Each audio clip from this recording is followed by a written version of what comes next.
Dalam video ini akan membahas PPAD SMP dari Kabupaten Sleman, tahap 2 ya.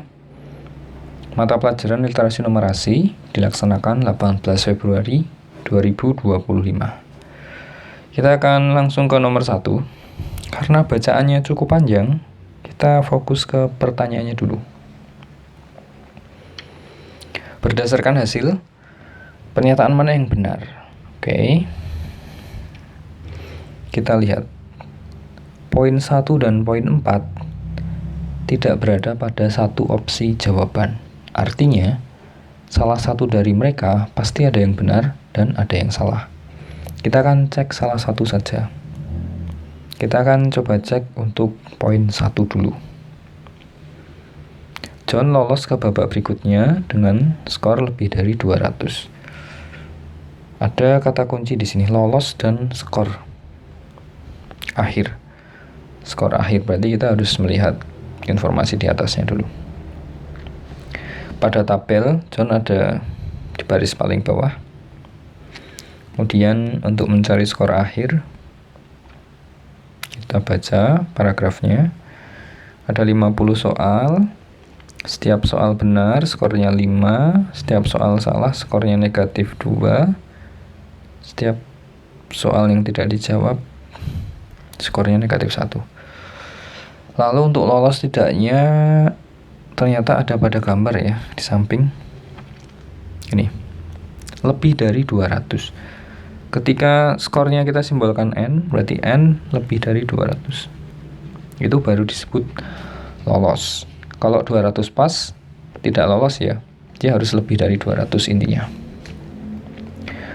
Oke, kita lihat John, nanti skor akhirnya kita hitung diperoleh berapa, kita bandingkan dengan 200, nanti lolos atau tidak.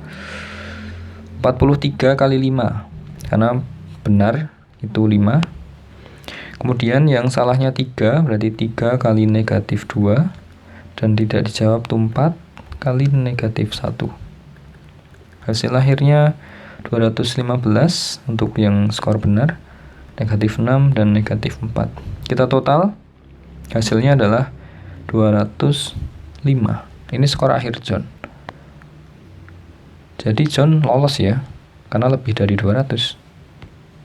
Maka poin 1 benar. Kalau poin 1 benar, kita akan lakukan cek untuk poin 2 atau 3. Kita akan cek untuk poin 2 saja. George lolos ke babak berikutnya berdasarkan skor akhir yang diperoleh. Oke, George ini dengan proses yang sama ya, kita akan peroleh 42 kali 5, 2 kali negatif 2, dan 6 kali negatif 1. Hasilnya adalah 210, negatif 4, negatif 6. Ketika kita jumlah, skor akhir George adalah 200. Pas. Karena 200 pas, berarti George belum lolos. Sehingga poin 2 adalah salah, karena dia keterangannya lolos. Nah, jika poin 1 benar dan poin 2 salah, berarti jawaban ada pada opsi yang B. Video pembahasan ini adalah video singkat. Apabila membutuhkan video penjelasan secara detail, link videonya ada pada deskripsi ya. Sekian, semoga bermanfaat.